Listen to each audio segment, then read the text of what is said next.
Well, good morning, everybody. I hope everyone's doing well. I just want to say quickly to, I don't know if I have any Korean fans watching this video, but today's Korean Thanksgiving, or Chuseok in Korean. Just wanted to wish everyone a happy Chuseok in Korea, as well as those in America as well too.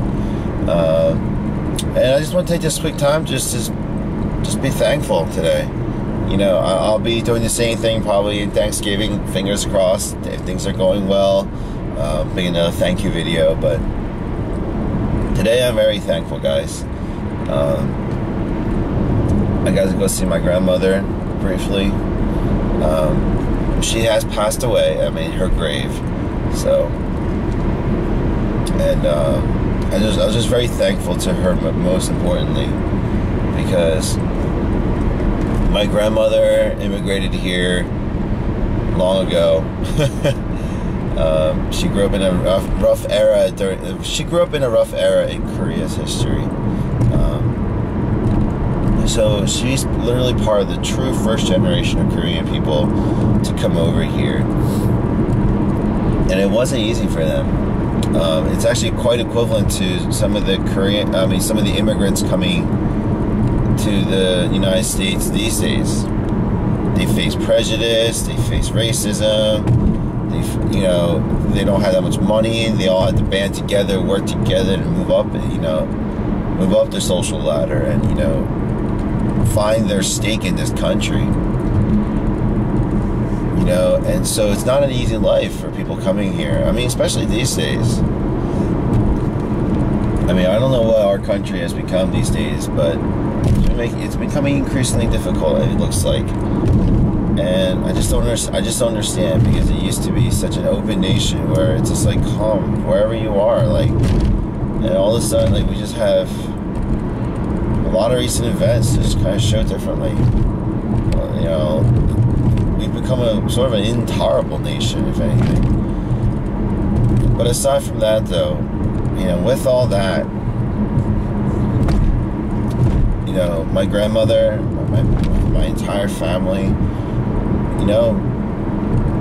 they got through it. They worked hard. They all have their own businesses now. They all have careers. They all have children. I was born, and then all of a sudden, like, my older cousins, I'm like, trust me, like, I have a lot of older cousins, but they've had children who are now going to college. Like, that's how young I am compared to them. But they all have, it's just our family's moving forward in general. I mean, now it's spreading out. But before my grandmother passed away, she got to see her eldest grandson getting married, and it was just, I could only imagine how she felt. Because what's tough is, every time I went to go see her, when she was still, like, she wasn't diagnosed with Alzheimer's yet, but right before then, and even afterwards, because it took a little bit to get started. Every time I would go see her, she would be happy and then sad. And at first, I never understood why. I never understood why my grandmother cried all the time. I was like, I say "할머니" in Korean, and I would just be like, "할머니, why are you crying?" It's like, there's nothing to be sad about. I'm okay. We're all okay. And I'm just taking a guess here, just because after seeing how my parents are and some other parents are, I don't think I will truly understand how my grandmother feels until I'm her age, until I reach that age. But until then, I can only feel like she was crying, not because she was sad, but she was so happy. She was probably the most thankful person I have ever known. So humble, so loving.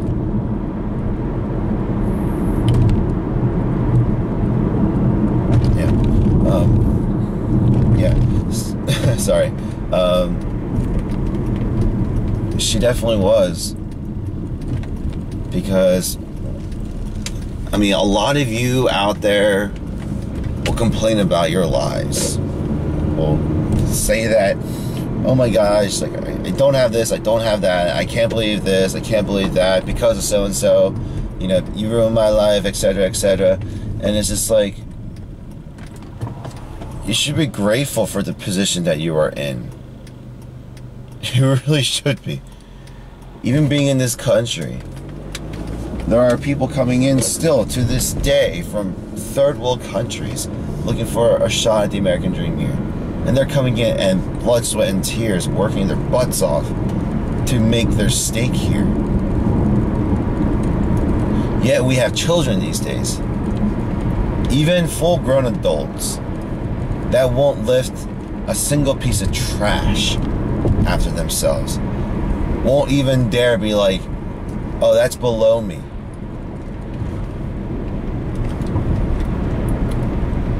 It's like it's like so many people have become spoiled these days. And even people in my generation of Korean kids, like, their parents and grandparents worked so hard and they gave them the life, you know, they gave them a good life, and now they're spoiled rotten.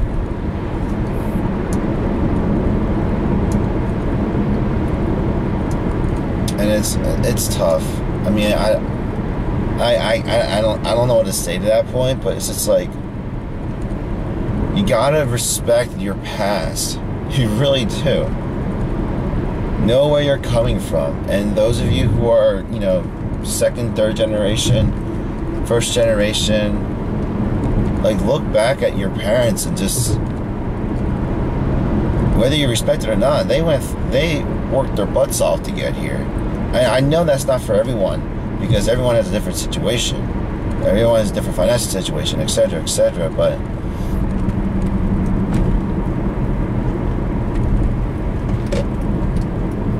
you really gotta be thankful. I definitely am. If it wasn't for the sacrifice of my grandmother and my parents, I definitely wouldn't be in the situation that I am now. I definitely wouldn't.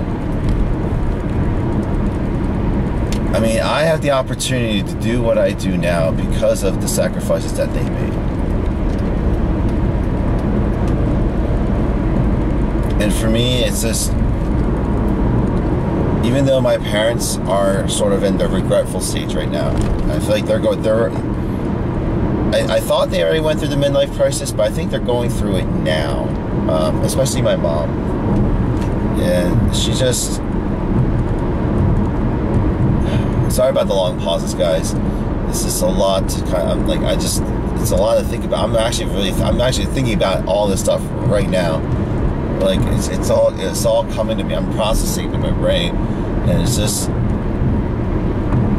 you know, my parents, they regret a lot of the mistakes they made growing up, and they regret not being able to give me and my sister the support that we need, like, not that we needed, but that they thought that we needed.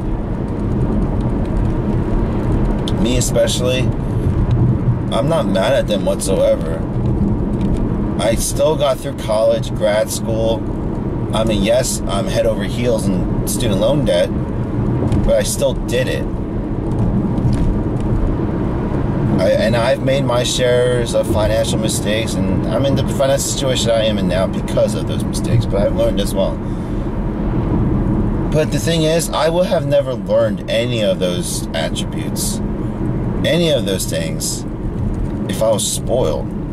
If I was given everything to me on a silver platter, I wouldn't have this urge of working hard if everything was given to me. If everything was given to me, like, I would be the most laziest person on earth.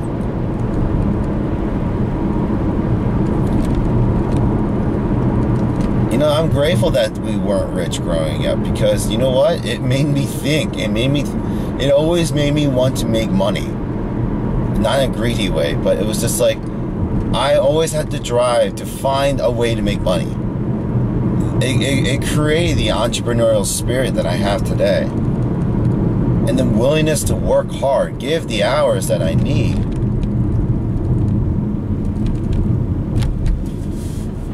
Oh, we got the Penn State-a-thon.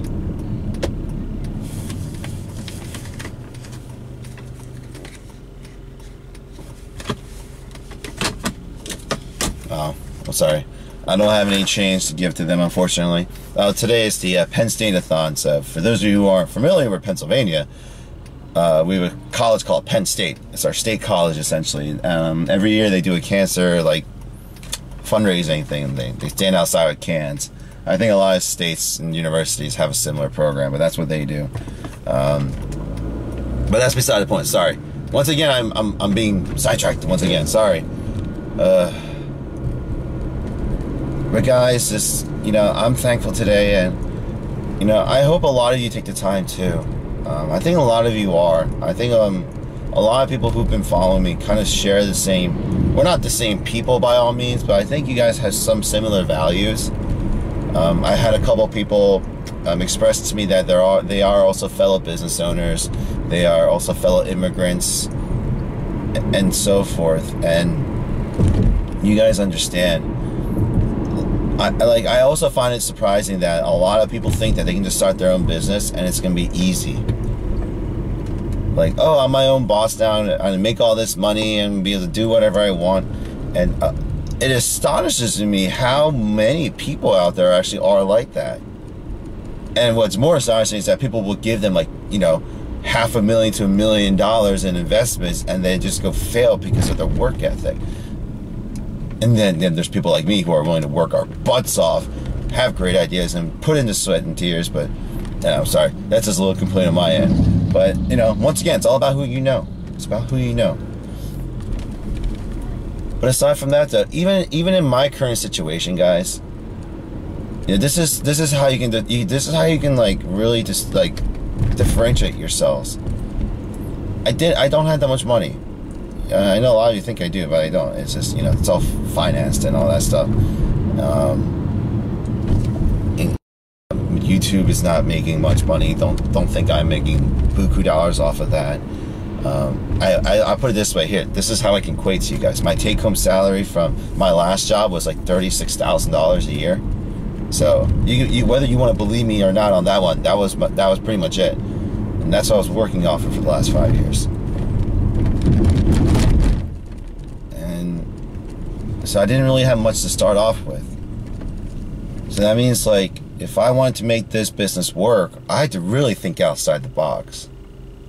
Where can I save money? What can I do to make more money? What can I do to decorate the place on a budget-friendly manner? How many hours do I need to put in to make sure that this happens? What do I need to do? Like, I'm always thinking about the next couple steps. I always am. Yes, am I forgetting about myself? Yeah. I mean, I'm burning myself out right now. But thankfully, because what's another good trait about people like me and hardworking people in general? While sometimes it goes unnoticed, when people notice it and appreciate it, like, you'll get help.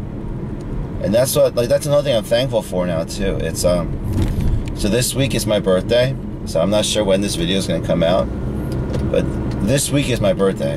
And what two of my customers decided to do was, and these are people I've grown to, like, you know, I gotta learn to trust people, new people now. I have to make a new set of friends, and they're like, we're gonna kick you out, and they're gonna let me and my fiance have a full date together on a weekend, no less. Even through my protest, they're like, you need to leave and get out of the store for a day. I agree that I need to, but I still protest that I don't need to leave for the full day, especially on a Saturday when it's like, you know, my second busiest day. I should be here, but they're like, no. So I'm really thankful that they're willing to watch the store for me, so I can spend some time with my fiance, because I really haven't. I put it this way: in the past 2 months, I really haven't spent a day with her, like a legitimate day. Like, we've gone on like morning dates, but not like a legitimate, just like full day, me and my fiance. You know, for me, my mind was like, you know what, I'm gonna just work hard. I told her until things settle down, and then we'll go out. But I'm thankful that some people recognize that, you know, I'm beginning to kind of, not, you know, I'm not going crazy yet, but they know I've been deprived of an outside life. So I'm really thankful that they're willing to do that. And so I look forward to it. And maybe we'll go to Six Flags or something. I'm still thinking about what to do. I have a day of freedom, but I also got to be frugal at the same time. And the reason I bring up Six Flags is because my fiance bought me season pass tickets last year. So that means we're good to use it throughout this year. So might as well get our money's worth and just get it out of the way. So maybe we'll do that. You know, there's so many things that we could do, but I do need it. You know, I'm burning myself out as it is. I mean, look at me now. I can barely speak. I only got a few hours of sleep last night at home. Yes, I slept at home. Don't worry, guys. But I'm headed back to the store now to begin the craziness all over again. But I love it. Don't take any of my exhaustion videos or any like negative talking to think that I regret anything. I'm thankful for the situation I'm in, the opportunity that I have right now. It's such a great opportunity. And I'm going to do all I can to make it work. And then if it fails, I'm just thankful for the opportunity to do it. The fact that I tried, no one can take that away from me. No one. So, I mean, I'm thankful to you guys too, my subscribers, and the handful of you that have been following me for the last 2 months throughout this crazy journey of my dream of mine. And hopefully we still continue to go on. You know, you guys have been really, a lot of you have been really giving me words of encouragement, helping me out on the side, donating stuff for the store, T-Pain, Tina, and it's been so wonderful to see the reaction from the community.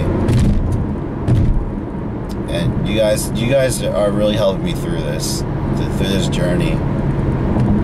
And I know that my grandmother is watching me from, you know, from above. My parents are behind me, supporting me. My fiance is behind me, and I have you guys.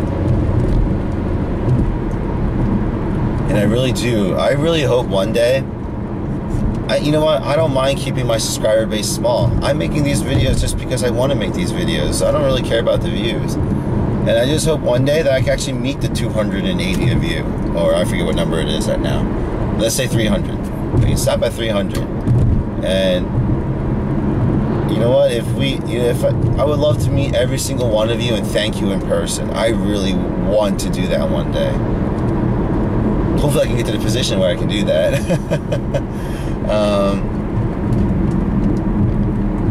No, I really hope we can do that one day. I would love to. It's not a fan meet and greet. I'm not a big YouTube star by all means. No. I just want to you know, one day I'll be out in LA, Austin, Texas, Seattle, Midwest somewhere.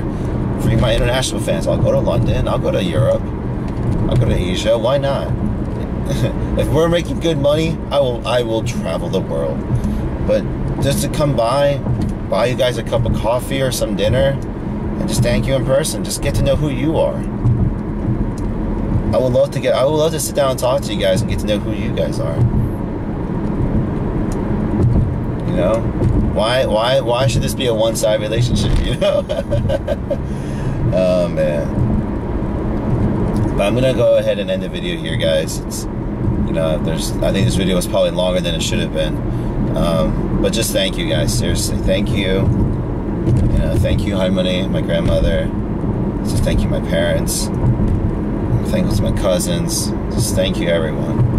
And hopefully I can make a proper thank you video for Thanksgiving once my thoughts are gathered better and I'm not exhausted. Hopefully I'm able to hire somebody between then. So you're going to see a more well-rested Andrew vlogging all the time. But guys, seriously, even if you're not Korean, please take this day to be just thankful to what you guys have right now. And we'll go from there. So please, thank you for stopping by. If you have any questions, comments, or feedback, as always, encourage you guys to leave a comment section down below, and please don't forget to leave a thumbs up on this video, as well as if you haven't already done so, please do hit that subscribe button for more videos in the future. So until the next video, guys, have a good day, good morning, good evening, whatever time it is in the world where you are at. I'll see you guys in the next video. Take care. Purge, and I know it's hypocritical because I've never, and I just want to talk about it now, just share with you guys, like, growing up, and this is no way a defense, but growing up, I was bullied quite a lot because I was the only Asian kid in an all-white school growing up in the suburbs. Eventually some other immigrants came in, but I was also isolated by them because I didn't speak Korean or their respective language.